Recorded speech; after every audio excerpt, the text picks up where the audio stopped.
Hello everyone, good evening. I hope you all are doing well. So आज हम discuss करेंगे part सी के lexical questions. Last video में जो मैंने क्वेश्चन डिस्कस किए थे उसके नेक्स्ट क्वेश्चंस है ये। एंड हमारी लास्ट वीडियो इंग्लिश में थी और ये वाली वीडियो हिंदी में होने वाली है कि मोस्ट ऑफ द व्यूअर्स जो हैं वो हिंदी में समझने वाले हैं।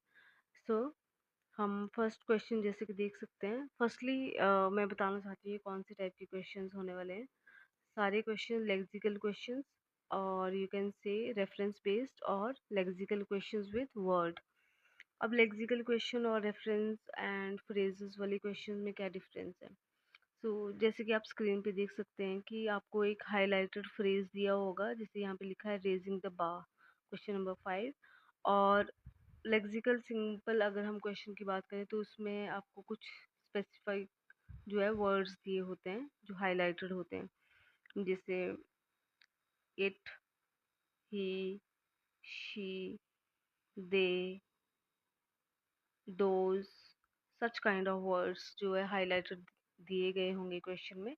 तो वो सिंपली लेक्सिकल क्वेश्चंस होंगे जिसमें आपसे वो ये पूछना चाहते हैं कि जो ये वर्ड यूज़ किया गया है वो किसके लिए यूज़ किया गया है।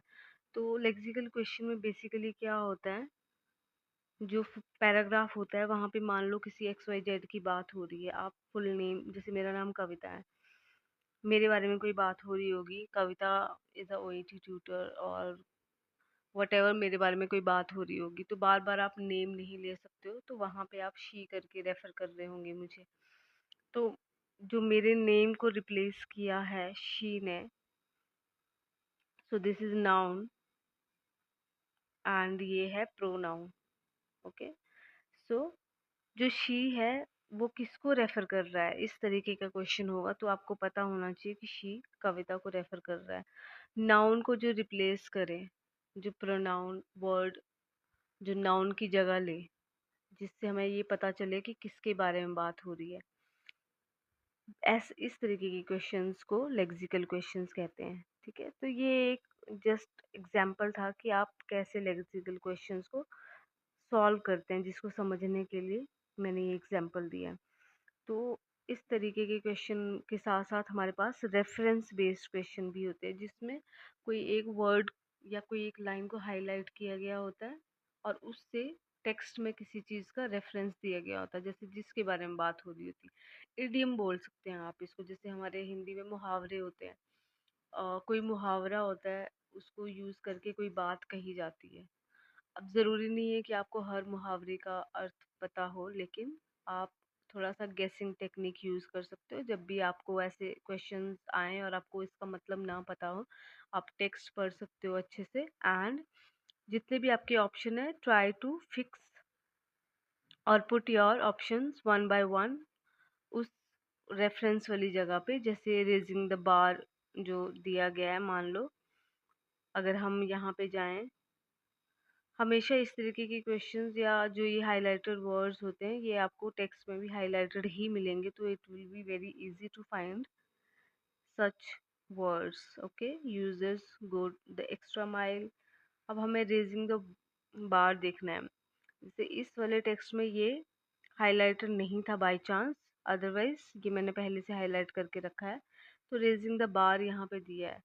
बेसिकली क्या होता है, इडियम यूज होता है किसी चीज को रेफर करने के लिए, जैसे कोई चीज़ आप समझाना चाह रहे हो किसी को, तो आप उसको डायरेक्टली नहीं बोल रहे हो लेकिन आप मुहावरे के थ्रू बोल रहे हो, तो वहाँ पे उस मुहावरे का क्या अर्थ है, क्या मतलब है, क्यों वहाँ पे वो मुहावरा रखा गया है, वो आपको समझना है। वो आपकी जो लॉजिकल रीजनिंग थिंकिंग है ये पता लगाना चाहते हैं बेसिकली। बट ये ज़रूरी नहीं आपको हर चीज़ पता हो, तो आप क्या कर सकते हो ऐसे क्वेश्चन में, जैसे रेजिंग द बार वाली जगह पे आपके जितने भी ऑप्शंस हैं, आप पहले तो ये टेक्स्ट पढ़ोगे। ठीक है, अब हम पहले, चलो मैंने इससे पिछले वाले जो टेक्स्ट है वो ऑलरेडी पढ़ लिए हैं, जो मेरे लास्ट वीडियो है उसमें मैंने वो क्वेश्चन सॉल्व किए हैं, तो मुझे थोड़ी स्टोरी पता है इसकी। अगर आपको ये स्टोरी नहीं पता है कि पीछे टेक्स्ट में क्या बात हो रही है, तो आप मेरी पिछली वीडियो जाके देख सकते हैं। ठीक है, तो पीछे एक जो बात हो रही है, वॉइस डोनेटर्स की बात हो रही है कि पिछले टाइम में 20th सेंचुरी में जो वॉइस डोनेटर्स या जो मशीन थी वो बहुत हैवी थी, बल्कि थी, कैरी करने में इतना इजी नहीं था। तो इतना ये बात हो रही थी। अब ये थैंकफुली कह रहे हैं कि thankfully the technology continue to develop. कह रहे हैं कि थैंकफुली की जो टेक्नोलॉजी है वो कंटिन्यू डेवलप हो रही है और डिवाइसेस जो है वो स्मॉल हो रहे हैं, स्मॉल बनाए जा रहे हैं और इजी टू यूज़ हैं और मोर सोफिस्टिकेटेड हैं। मतलब इजीली कैरी कर सकते हो उसको, स्मॉल साइज में बन रहे हैं। तो थैंकफुली कि टेक्नोलॉजी डेवलप हो रही है अभी भी। In the United States, there are now over 2 million people who rely on such devices in their day-to-day communication. United states की अगर हम बात करें तो कह रहे हैं कि 2 मिलियन से ज़्यादा लोग जो हैं ऐसे डिवाइसेस के ऊपर डिपेंड हैं जो डे टू डे कम्युनिकेशन के लिए यूज़ किया जाता है। Yet फिर भी many users still have to make do with the limited number of vocal choices। फिर भी बहुत सारे ऐसे यूजर्स हैं जिनको इतनी चॉइसेस नहीं है, vocal number of limited choices हैं वोकल के लिए। जैसे उसमें पीछे बताया कि वोकल जो डोनेटर होते थे अपनी वॉइस देते थे। वॉइस एज सच कोई फिजिकल पार्ट नहीं डोनेट करते हैं, बट रिकॉर्डिंग होती है कुछ कुछ वर्ड्स की, थाउजेंड्स ऑफ वर्ड्स की रिकॉर्डिंग होती है। आप किसी को आवाज़ दे रहे हो, आपकी आवाज़ में उनके डे टू डे काम आने वाले वर्ड्स को रिकॉर्ड किया जाता है। ठीक है, तो वोकल चॉइसेस उसकी बात हो रही है यहाँ पे। Often less than a dozen, वो कह रहा है कि बहुत सारे ऐसे यूजर्स हैं जिनको अभी भी बहुत सारी चॉइसेस नहीं है। आप समझ लो कि एक डजन से भी कम है। ठीक है, with the majority of available voices sounding adult और मेल, एडल्ट एंड और मेल। तो वो चॉइसेस की ही बात कर रहा है कि मेजोरिटी जो चॉइसेस अवेलेबल हैं वो वॉइस के हैं, एडल्ट की है और मेल हैं खासकर। उसमें बच्चों की या फीमेल्स की ऐसी चॉइसेस बहुत ज़्यादा नहीं है। This is extremely problematic. ठीक है, तो ये प्रॉब्लमैटिक है। अगर कोई फीमेल पेशेंट है या कोई बच्चा है, उसको अगर कोई चॉइसेस सिलेक्ट करनी है तो उसके पास ज़्यादा चॉइसेस नहीं है। जैसे आज हम टेक्नोलॉजी में देखें तो जो एलेक्सा या सिरी ऐसा है, तो इसमें हम अपनी वॉइस को सिलेक्ट कर सकते हैं कि किस तरीके की वॉइस हमें चाहिए अपनी पसंद से। बट यहाँ पे इस केस में उनके पास ज़्यादा ऑप्शन नहीं है, तो उसी के बारे में बात हो रही है। और न्यू टेक्नोलॉजी को ये अप्रिशिएट करते हैं। As user need to choose as user need to choose a voice that they feel represent who they are. अब जैसे मैं हूँ, अगर मुझे अपनी कोई डुप्लीकेट वॉइस चूज करनी पड़े तो मैं एक ऐसी वॉइस चूज करूंगी जो मुझे लगेगा कि मेरे मुझे रिप्रेजेंट कर रही है। ठीक है, तो इनके लिए वो ऑप्शन कम थी। Proponent of new digital voice banks, proponents होते हैं जो सपोर्टर्स होते हैं, जो आपको टेक्नोलॉजी को सपोर्ट कर रहे हैं। ओपोनेंट्स होते हैं जो अपोजिट होते हैं किसी आइडिया के। प्रोपोनेंट्स होते हैं जो कोई एक आइडिया है उसी को सपोर्ट किया जा रहा है, तो उनको प्रोपोनेंट्स बोलते हैं। ये वर्ड्स आपने लिख लेने हैं, ये बार बार रिपीट हो सकते हैं। Of new digital voice banks are working toward raising the bar. अब यहाँ पे आपको, क्योंकि आपको स्टोरी पीछे पता चल गई है ऑलमोस्ट, तो यहाँ पे ये आइडिया या गेस लगाना बहुत इजी है कि ये वर्ड, ये जो फ्रेज है, ये क्यों यूज हुआ है, रेजिंग द बार। प्रोपोनेंट जो सपोर्टर्स थे न्यू डिजिटल वॉइस बैंक्स के लिए, जो काम हो रहा था टेक्नोलॉजी में, उसको जो सपोर्ट कर रहे थे, वो वर्किंग है टुवर्ड, क्यों क्या काम कर रहे हैं वो, toward raising the bar by steadily widening the scope for self-expression among the many million of diverse user of AAC। AAC वही था जो बल्कि था, हैवी था, कैरी करना इम्पॉसिबल था। इम्पॉसिबल नहीं कह सकते but very difficult. Okay, so यहाँ पे कहा जा रहा है कि जो अब टेक्नोलॉजी में आया है बहुत स्मॉल है, इजी है कैरी करना, तो उसको और ज़्यादा उसके ऊपर और ज़्यादा काम हो रहा है ताकि स्कोप बढ़ जाएँ सेल्फ एक्सप्रेशन के। और many millions of diverse user होते हैं जो डिफरेंट डिफरेंट लोग, उनके जो बैकग्राउंड है, उनका रिलीजन है, उनके वर्ड्स है, उनकी लैंग्वेज है, इसके लिए डाइवर्स यूज़र का नेम दिया गया है। अब हमें यहाँ तक पता चल गया। अगर अब हमें रेजिंग द बार वर्ड अगर समझ में ना भी आए तब भी हमें एक आइडिया लग गया है कि वो क्यों कह रहे हैं। फिर भी हम नीचे ऑप्शंस में जाएंगे। अगर बाय चांस कोई ऐसा फ्रेज है जिसका आपको समझ में नहीं आ रहा है, तो आप ऐसे सिनेरियो में क्या कर सकते हैं। आप सारे, क्वेश्चन नंबर 5, तो आप सारे ऑप्शंस को वन बाय वन उस रेजिंग द बार वाली जगह पे पुट करके देखोगे, रख के देखोगे, और फिर पढ़ोगे आप उस एक आधी लाइन को, जिससे अगर आपको लगता है कि ये यहाँ पे बेस्ट फिट हो रही है तो आप उसको चूज करोगे, क्योंकि आपको एक आइडिया लग जाएगा, आपको थोड़ा हिंट भी मिल जाएगा कि हाँ ये वाली लाइन बोली जा रही है, इस बारे में बात हो रही है। तो अगर मैं ऑप्शंस की बात करूँ तो टेक्स्ट हमें बहुत अच्छे से समझ में आ गया, क्योंकि मैंने बहुत डिटेल में बताया है। तो यहाँ पे रेजिंग द बार क्यों यूज हुआ है, तो ये कह रहा है the writer uses the phrase raising the bar to underline the, इसमें से कौन सी स्टेटमेंट के लिए राइटर ने raising the bar word use किया है या फ्रेज यूज किया है। जैसे हम किसी को अप्रिशिएट करते हैं तो हम एक कुछ मुहावरा बोल देते हैं या कुछ भी एक लाइन बोल देते हैं जिसमें हमारी सारी फीलिंग्स बाहर आ जाती हैं, या हम समझा सकते हैं एक्चुअली हम क्या चाहते हैं उनको बोलना। तो वैसे ही यहाँ पे है कि रेजिंग द बार वर्ड क्यों यूज किया राइटर ने। अब इसको समझना, कॉम्प्लेक्सिटी ऑफ मॉडर्न डिवाइसेस, वहाँ पे ऐसा कुछ नहीं बोला कि मॉडर्न डिवाइसेस कॉम्प्लेक्स हैं। कॉम्प्लेक्स उन्होंने बोला था 20th सेंचुरी जो पुराने थे उनको बोला था, क्योंकि हैवी थे, बल्कि थे, they were not easy to carry all the time. तो कॉम्प्लेक्स वो थे, मॉडर्न डिवाइसेस को वो अप्रिशिएट कर रहे हैं कि वो स्मॉल हैं साइज में, सोफिस्टिकेटेड हैं, और उसमें बहुत सारे ऑप्शंस हैं, और वो एक रेज कर रहे हैं, रेजिंग द बार जो स्टैंडर्ड है उसको मेंटेन करने के लिए कोशिश कर रहे हैं आगे। और तो कॉम्प्लेक्सिटी की कोई बात नहीं की है मॉडर्न के लिए, तो इसको हम एलिमिनेट कर देंगे, इसको वहाँ रखने की बात ज़रूरत नहीं है। और क्योंकि मुझे आंसर पता है इसलिए मैं रैंडमली किसी और ऑप्शन पे जाऊंगी। Number of new communication system, वहाँ पे number of new communication system की बात नहीं हो रही थी, नंबर ऑफ वॉइसेस, वॉइस का जो चॉइस है उसकी बारे में बात हो रही थी। कम्युनिकेशन सिस्टम AAC ही था, बट उसको मॉडर्न तरीके से बनाया जा रहा था। ठीक है, तो कम्युनिकेशन सिस्टम बहुत ज़्यादा नहीं थे, चॉइसेस ज़्यादा थी मेल फीमेल वॉइसेस के लिए, डोनेटर्स का जो चॉइस था वो ज़्यादा थी, ना कि सिस्टम ज़्यादा थे।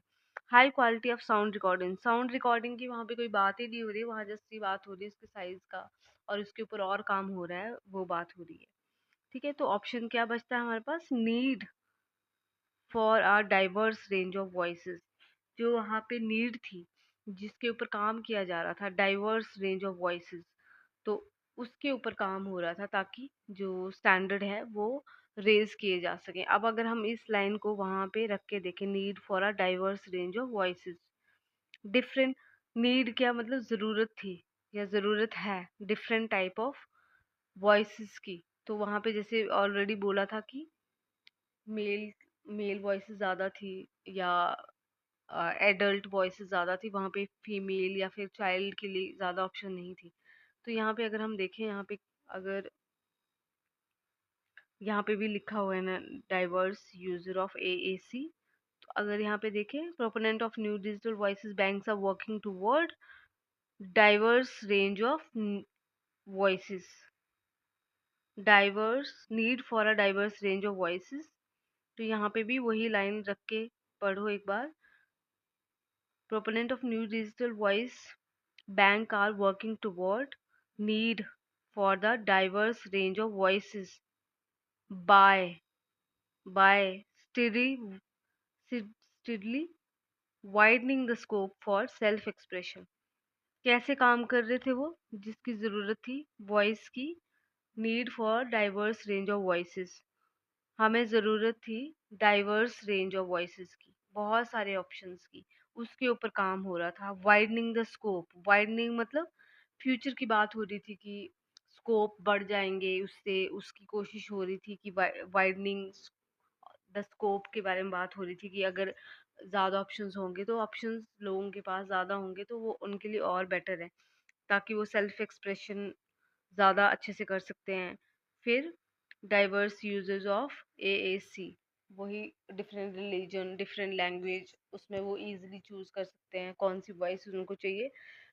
तो need for diverse range of voice user, ठीक है, इसके बारे में बात हो रही थी। बाकी सारे ऑप्शंस एलिमिनेट हो गए थे बहुत इजीली। तो इस तरीके से आपको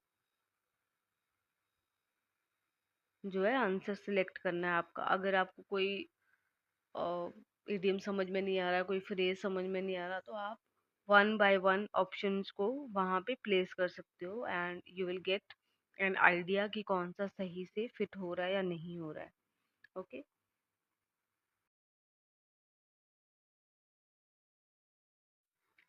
कई बार ऐसा होता है जैसे ये पढ़ने के बाद रेजिंग द बार हमें समझ में आ जाता है कि हाँ, किसी चीज़ की अप्रिसिएशन हो रही है, जैसे हम किसी ने बहुत अच्छा काम किया है, तो या फिर दो लोग हैं, एक ने अच्छा काम किया है, एक ने उससे ज़्यादा अच्छा काम किया और वो करते ही जा रहा है, वो रुक ही नहीं रहा है, वो एक के बाद एक कुछ प्रमोशन ले रहा है या कुछ और माइलस्टोन अचीव कर रहा है, तो हम बोलते हैं कि वो स्टैंडर्ड बार जो है वो रेज कर रहा है, रेजिंग द बार। वो मतलब एक ऐसा मुकाम हासिल कर रहा है जो औरों के लिए अचीव करना थोड़ा मुश्किल है, या कोई किसी अच्छे काम के लिए जिसको अप्रिशिएट करना हो, तो इस तरीके की लाइन बोली जाती है। वो अगर मतलब हमें एग्जैक्टली पता नहीं भी है, फिर भी वो गेस हमें लग जाता है, क्योंकि हम डे टू डे लाइफ में इस तरीके की कुछ कुछ वर्ड्स जो हैं वो सुनते हैं। तो इस तरीके से आप अपने गेसिंग वर्ड्स भी गेस करके और उसको सॉल्व कर सकते हो क्वेश्चन को। ठीक है, अगर एक लास्ट क्वेश्चन एक कर लेते हैं। ओके, सो ये नेक्स्ट क्वेश्चन है, what is suggested about voice donation by the phrase go the extra mile. अगर हम इसको जस्ट ऐसे ही इमेजिन करें कि गो द एक्स्ट्रा माइल क्या हो सकता है, थोड़ा और चलो, या थोड़ा और मेहनत करो, या थोड़ा सा एक्स्ट्रा एफर्ट्स, कुछ इस तरीके का किसी किसी के माइंड में कुछ आ रहा होगा कि कुछ इस तरीके की बात हो रही है। बट यहाँ पे बात हो रही है वॉइस डोनेशन की। ठीक है, तो ये क्यों वर्ड यूज किया गया होगा वॉइस डोनेशन वाले लोगों के लिए। क्वेश्चन एक बार पढ़ के हम ऑप्शन देख लेते हैं, उसके बाद हम टेक्स्ट पे जाएंगे। ठीक है, बेस्ट जो तरीका है वो पहले आप क्वेश्चन पढ़ोगे, देन ऑप्शंस, देन आप टेक्स्ट पे जाओगे। पिछले क्वेश्चन में मैं टेक्स्ट में इसलिए डायरेक्टली गई थी क्योंकि हम पिछली बात कर रहे थे और डायरेक्टली हम टेक्स्ट पे चले गए थे। लेकिन आपका जो एग्जैक्ट अच्छा जो तरीका है वो ये है, पहले क्वेश्चन आंसर देन टेक्स्ट, फिर आपको पता होता है कि आप क्या ढूंढ रहे हो। तो यहाँ पे जो क्वेश्चन है हमारा, what is suggested about voice donation by the phrase, voice donation के बारे में क्या सजेस्ट किया गया है टेक्स्ट के अंदर। ठीक है, बाय द फ्रेज, इस फ्रेज के द्वारा, ये फ्रेज क्यों यूज किया वॉइस डोनेशन में, तो ऑप्शन है, donation centres are often far away, donation centres जो थे वो दूर थे, large number of voices are rejected, बहुत सारे जो नंबर्स थे वॉइसेस के जो डोनेट हुई थी वो रिजेक्ट हो गई थी, donator sacrifice more than organ donator, जो डोनेटर्स हैं वो उन जो फिजिकल डोनेट करते हैं वो उनसे भी ज़्यादा जो है सेक्रीफाइस करते हैं। जो वॉइस डोनेटर्स हैं वो कह रहे हैं जो फिजिकल डोनेटर्स हैं उनसे भी ज़्यादा सेक्रीफाइस करते हैं जो एक्चुअल में ऑर्गन डोनेटर्स हैं। The process is extremely time consuming, जो प्रोसेस है वॉइस डोनेशन की वो एक्सट्रीमली टाइम कंज्यूमिंग है, बहुत ज़्यादा टाइम लगता है। तो इनमें से कौन सी बात वो कह रहा है by this phrase go the extra mile, वो हम टेक्स्ट में पढ़ेंगे। ठीक है,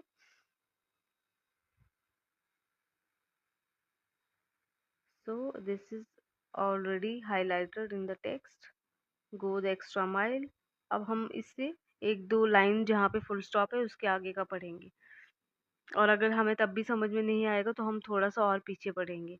मोस्टली जो आपका लेक्सिकल क्वेश्चंस हैं, जो ही शी इट सिंगल वर्ड्स में है, वो ऑलवेज आपको एक दो लाइन पीछे आंसर मिलेगा, लेकिन जो फ्रेजेस वाले क्वेश्चंस हैं उसका आपको नेक्स्ट लाइन में जो है आंसर मिलेगा। जैसे go to the extra mile है, उसके नेक्स्ट लाइन में आंसर मिलेगा। अगर आप एक्सपर्ट हो गए लेक्सिकल क्वेश्चंस को सॉल्व करने में या फ्रेजेस वाले क्वेश्चन को सॉल्व करने में, तब आप डायरेक्टली यहाँ से नेक्स्ट लाइन में जाओगे, और अगर आपको पिछले जो टेक्स्ट है वो समझ में आ गए हैं, ठीक है, तो आप डायरेक्टली आंसर फाइंड आउट कर लोगे इसकी नेक्स्ट लाइन में जाके। लेकिन अगर आपको स्टोरी नहीं इतना पता है और आप डायरेक्टली ये वीडियो देख रहे हैं, आपको पिछली स्टोरी नहीं पता है, उसके लिए मैंने ऑलरेडी इससे पिछला जो टेक्स्ट है वो सॉल्व किया है अभी, तो थोड़ा सा एक दो लाइन में और पीछे पढ़ूंगी ताकि आप लोगों को स्टोरी समझ में आ जाए कि क्या बात हो रही है। अदरवाइज सिंगल जो वर्ड बेस्ड लेक्सिकल क्वेश्चन होते हैं उसमें आपको आंसर पीछे मिलेगा उस वर्ड से, और फ्रेजेस वाले में आपको उस फ्रेज से अगली लाइन में या उससे एक आधी लाइन आगे आपको आंसर मिलेगा। तो ये आपने अपने माइंड में रखना है ताकि आप टाइम वेस्ट ना करें और डायरेक्टली आप आंसर की तरफ जाएँ, ठीक है? तो यहाँ पे हम यहाँ से पढ़ना शुरू करेंगे। Although voice donation does not require the contributor to physically give a part of themselves away. जैसे मैंने पहले बोला था, जो वॉइस डोनेशन है वो एग्ज़ैक्टली कोई फिज़िकली पार्ट डोनेट नहीं करते हैं, वो जस्ट आपको वॉइस देते हैं। बट ठीक है, give a part of themselves away as is the case with classic medical donation. जो फिजिकल डोनेटर्स की बात हो रही है, जैसे कोई आई डोनेट करता है, कोई हार्ट डोनेट करता है, फिजिकल पार्ट अपना डोनेट करता है, उनको कंपेयर किया गया कि जो वॉइस डोनेशन है वो फिजिकली नहीं देनी होती, जैसे कि बाकी लोग फिजिकल डोनेशन करते हैं। ठीक है, तो donator certainly must go to the extra mile. जो वॉइस डोनेशन है वो थोड़ा सा एक्स्ट्रा माइल जाते हैं। क्यों क्यों बोला ये, अब आगे हमें पढ़ने में आएगा। The process of voice donation is much more extensive than say donating a kidney और अदर फिजिकल ऑर्गन। ये कहा जाता है कि जो वॉइस डोनेशन है वो उसमें वो बहुत एक्सटेंसिव है। एक्सटेंसिव मीन्स बहुत ज़्यादा टाइम कंज्यूमिंग है, बहुत ज़्यादा लंबा टाइम है। एक्सटेंसिव मतलब लंबा टाइमिंग, ठीक है, टाइमिंग की बात हो रही है, बहुत एक्सटेंसिव है। बात करनी है आपको, बहुत थाउजेंड्स ऑफ वर्ड्स होंगे, थाउजेंड्स ऑफ लाइंस होंगी जो बोलनी है। किसी पर्सन के लिए आप स्पेसिफाइड आप वॉइस डोनेट कर रहे हो, तो उसकी डे टू डे लाइफ या उसकी कल्चर, उसकी लैंग्वेज के अकॉर्डिंग आपको 1000, आई डोंट नो, 10,000 या लैक्स में आपको वर्ड्स बोलने पड़ते होंगे। तो ये प्रोसेस जो है टाइम कंज्यूमिंग है, लंबा समय लेती है ये। तो एक्सटेंसिव है, इस एक वर्ड एक्सटेंसिव का इतने सारे मीनिंग है, तो आपको बहुत ध्यान से इस तरीके की वर्ड्स को पढ़ना है। Then say donating a kidney, कह रहा है कि अगर किडनी के कंपैरिजन में अगर हम वॉइस डोनेशन की बात करें तो it is a very long time taking process, very extensive. ठीक है, तो ये कंपेयर कर रहा है। While the donation of an organ require a relatively short stay in hospital, जबकि आप अगर फिजिकली कोई पार्ट डोनेट कर रहे हो तो वो ज़्यादा टाइम नहीं लेता है, आपको शॉर्ट स्टे करना होता है हॉस्पिटल में। उसके बाद इफ़ यू आर ओके और गुड टू गो तो आप घर जा सकते हो, आपको डिस्चार्ज मिल जाता है। लेकिन वॉइस डोनेशन के केस में ऐसा नहीं होता, ये it will take a long time to process such kind of things. आपको वॉइस वर्ड्स बोलने पड़ते हैं, फिर उसकी प्रोसेसिंग होती है, ये सब कुछ जो पीछे टेक्स्ट में डिस्कशन हुई है। ठीक है, तो अब यहाँ से हमें क्या समझ में आ रहा है एक्सटेंसिव से। अभी आई थिंक ऑलमोस्ट सबको आंसर पता चल गया है, तो एक लाइन और पढ़ के थोड़ा सा और क्लैरिटी के लिए। ठीक है, short stay in hospital to donate a voice requires many weeks of donor commitment. जबकि जो वॉइस डोनेटर होता है उसका उसको क्या होता है, बहुत सारे हफ्तों की कमिटमेंट चाहिए होती है उसको। कि अगर मान लो कोई एक पार्टी है, कोई एजेंसी है, कोई हॉस्पिटल है या कोई भी पर्सन है, वो वॉइस डोनेट करता है और किसी एजेंसी के थ्रू या कोई हॉस्पिटल है, तो उसको बहुत सारे हफ्तों की कमिटमेंट देनी पड़ती है। इतना लंबे टाइम तक काम करना पड़ता है वॉइस डोनेशन के ऊपर। जबकि फिजिकल डोनेशन में आपको शॉर्ट स्टे ऑफ हॉस्पिटल आपका रहता है और आप घर जा सकते हो। ये मैं डिटेल में इसलिए बता रही हूँ क्योंकि आप अंडरस्टैंड कर सकें कि एक ऑथर का पॉइंट ऑफ व्यू कैसा होता है, वो आपसे किस तरीके से बात करता है, किस तरीके का ओपिनियन रखता है, एटीट्यूड क्या होता है उसका बात करने का, क्यों वो इस तरीके से घुमा फिरा के बात कर रहा है, कौन कौन से वर्ड्स पे आपको फोकस करना चाहिए।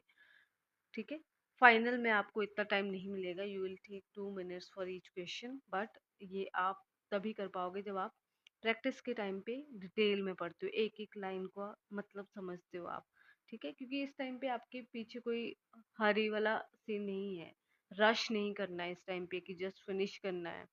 आपको समझ में आना चाहिए रीडिंग, तभी फ़ायदा है। अगर आप एक दिन में 10 रीडिंग कर रहे हो, एक दिन में 4 रीडिंग कर रहे हो, 3 रीडिंग कर रहे हो, लेकिन उसमें स्कोर नहीं आ रहे हैं क्योंकि आप समझ के नहीं कर रहे हो। हर रीडिंग में आपके स्कोर कम है, तो उस रीडिंग का कोई फ़ायदा नहीं है। आप 2 रीडिंग करो या 1 रीडिंग करो, लेकिन उस रीडिंग के जितने भी क्वेश्चन गलत हो रहे हैं उसको रिपीट जब आप करोगे तो आपको एक-एक क्वेश्चन का मतलब पता होना चाहिए कि क्यों गलत हुआ ये, और नेक्स्ट टाइम आप उस गलती को रिपीट ना करो।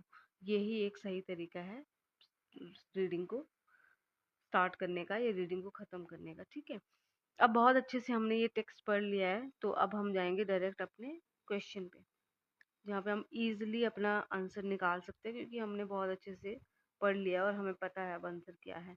Donation centres are often far away, ऐसी कोई बात नहीं हुई है। Large number of voices, reject नहीं हुआ था कुछ भी, ऐसी कोई बात नहीं हुई थी कि रिजेक्ट होते हैं या एक्सेप्ट होते हैं, किस तरीके से होते हैं, क्या प्रोसेस होता है, ऐसा कोई बात नहीं हुई है। Donator sacrifice more than organ donator. Sacrifice more than organ donators. Donators sacrifice. Sacrifice नहीं, it will be time consuming. Okay, sacrifice का एक वर्ड आया था, अगर आप यहाँ पे कंफ्यूज होंगे तो इसको एक बार फिर पढ़ लेते हैं। कुछ सेक्रीफाइस की बात हुई थी यहाँ पे। Okay, so the process of voice donation is more extensive की बात हुई है। सिंस डोनेटिंग अ किडनी और physical while the donation organ require a lot. Okay, so यहाँ तक तो कोई ऐसी बात नहीं हुई है सेक्रीफाइस की। Another alternative patient may increase, although one does not require the contributor to physically give part of themselves as okay, so नहीं, ऐसी इस वाले टेक्स्ट में तो बात नहीं हुई है कि वो सेक्रीफाइस करते हैं, क्योंकि मोस्ट ऑफ द बात जो हुई है वो ये हुई है कि जो बॉडी डोनेटर्स हैं, जो एक्चुअल में कोई बॉडी ऑर्गन डोनेट करते हैं, वो ज़्यादा उनके कंपैरिजन में इनका जो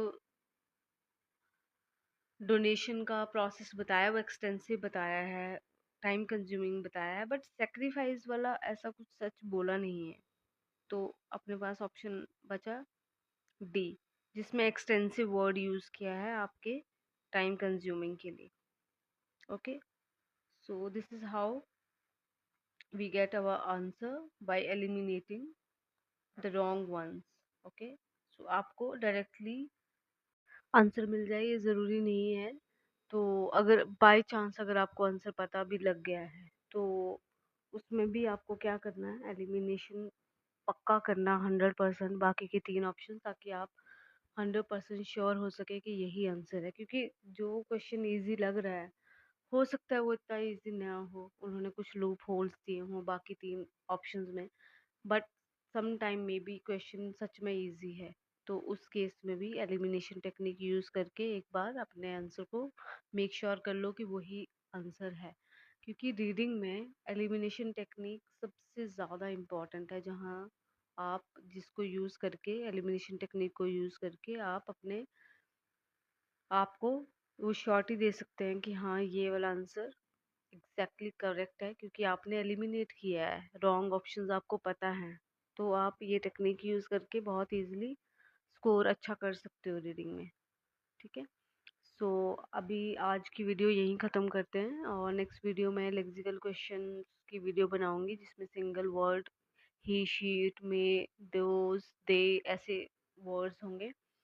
सो नेक्स्ट वीडियो बनाने के लिए please do subscribe my channel, ताकि मैं थोड़ी सी मोटिवेट हो सकूं नेक्स्ट वीडियो बनाने के लिए। अगर ज़्यादा व्यूअर होंगे तो ज़्यादा मोटिवेशन होगी, और मैं ज़्यादा अच्छा कंटेंट बना पाऊँगी। एंड आई होप आपको ये वीडियो पसंद आई हो। Thank you so much for watching.